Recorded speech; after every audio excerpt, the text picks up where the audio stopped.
which airs daily on CNN International. Please welcome the magnificent Christiane Amanpour, everybody. Christiane Amanpour.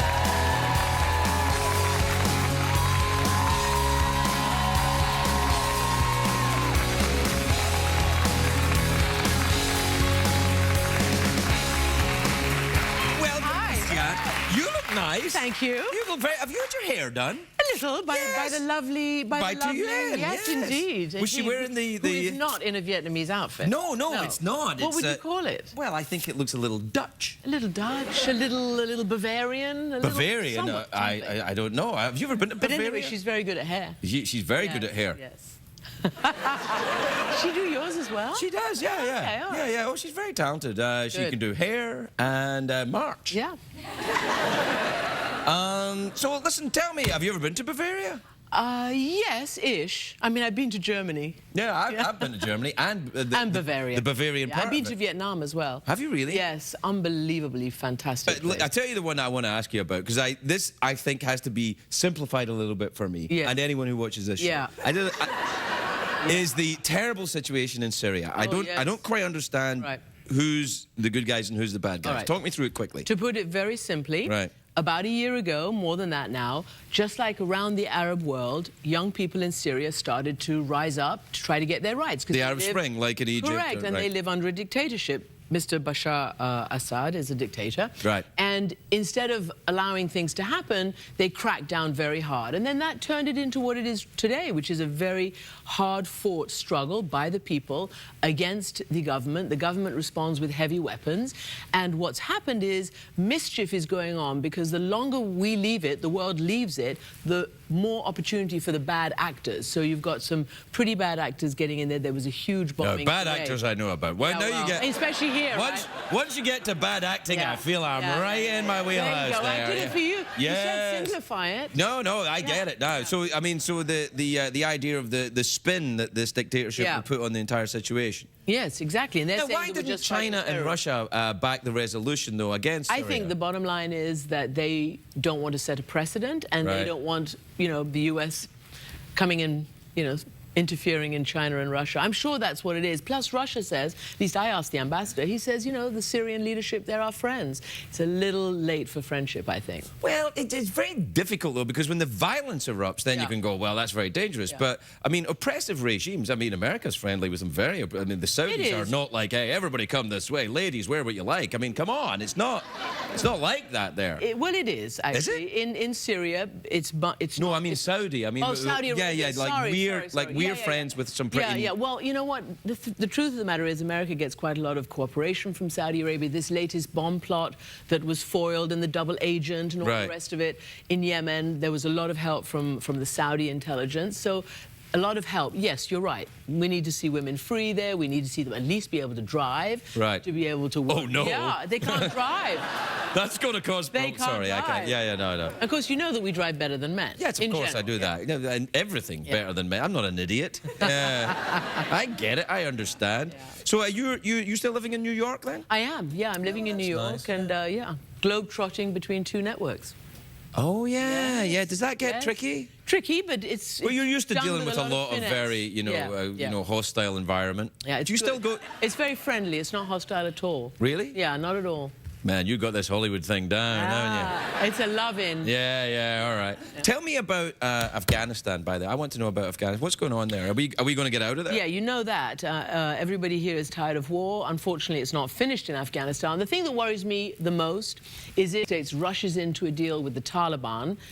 You know, if they come back in any capacity that's not, you know, accepting democracy in the Constitution, I worry about the people of Afghanistan, and particularly I worry about the women of Afghanistan. No kidding. Because you know, as you know very well, Mavis Leno and Hollywood was very, very strong about supporting the women of Afghanistan when the Taliban was there. Even before Osama bin Laden, even before 9/11, people knew about the women, right? Yeah, so we do not want to see a return of the oppression of women in Afghanistan. I mean, look, women couldn't even walk in the streets because the Taliban said that if they click-clacked their high heels, it would get all, you know, all the men all excited. I mean, it's ridiculous.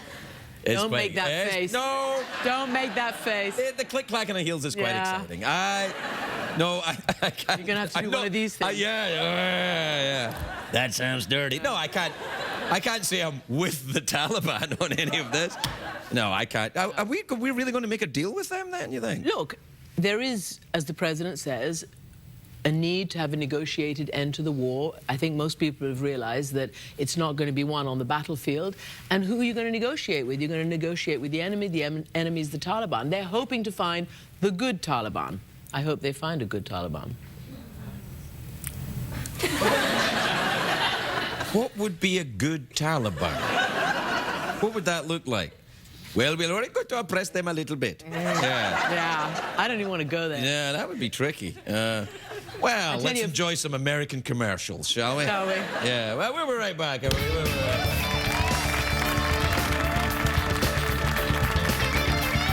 Bahrain and all through the Europe and all that. Well, Bahrain, they're not trying... Off and off, right? Yeah, and because the Fifth Fleet is there, you know... Yeah, I know. Welcome back, everybody. We were talking about stuff that I didn't understand. But now you know. Yeah, I do, and I feel better about it as well. Yeah. So listen, when you go to dangerous places, you still go to the dangerous zones? Yes. Really? Not as every day as I used to. I have a young son. That's you what I was going to say. Young Yeah, child. you've got a child. That must affect your thinking about the war It does, and actually, to be very honest with you, this year has been pretty bad for my group, for my brotherhood and sisterhood. We've got of course. a lot of people in Syria and in Libya. But, you know, people are very dedicated to telling these stories and going there and being the eyes and the ears for everybody who can't go. And unfortunately, it comes at a very high price sometimes. Yeah, it sure does. Yeah. It sure does. I guess when you go into a situation like that, it is more of a calling, though, isn't it? I think it is. Yeah. I think it's a mission. I think it's a sense of, or certainly it's a passion. And, you know, you really, as the great Mike Wallace died not so long ago. Right. There was a memorial service for him. And, you know, people basically remembered that what he said was, you know, you just hope to do a little bit of good. You go to places where it's worth exposing something that needs to be exposed, places where you need to shine that spotlight in those horrible dark corners and make things a little bit better. But I think, you know, with the way things are now, particularly if you look at Arab Spring, which a lot of people said was born from the social media networks, the Twitter and what else, that you guys now are perceived by, for example, if I was in Syria and I was a dictator, I see you guys coming in and I go, well, they're the enemy. Yeah, You've got to get rid of them in whatever way we can. That is happening. I mean, of course, it wasn't born from the social media. They use social media very effectively to communicate and to organize. But this is really born from what happened in, you know, every revolutionary struggle, every people around the world who wants to be free, and that is the default setting, wherever we are. I remember when people went into Iraq and everybody said, oh, you know, are the Arabs, you know, ready for democracy? Can we really have democracy out there? Well, the answer is yes. Yeah, yes, sure. Yes, because that's what people want. And everybody who's watching and listening knows that these young people want what we all want: freedom, the ability to vote in or out our leaders, the ability to, you know, have a decent economy, a job, put food on the table for our families, and participate in the world. Yeah. Yeah, that's what they from your really mouth want. to God's ears, my dear. Yeah. What did you say? From your mouth to God's ears. You ever heard that? I did, yeah. Yeah. Well, we're done. So, what do you fancy? Awkward pause, mouth organ, big cash prize? Can I stare you out? Sure. Now? Whenever, or is that an awkward pause? No, We can do an awkward pause, whatever you like.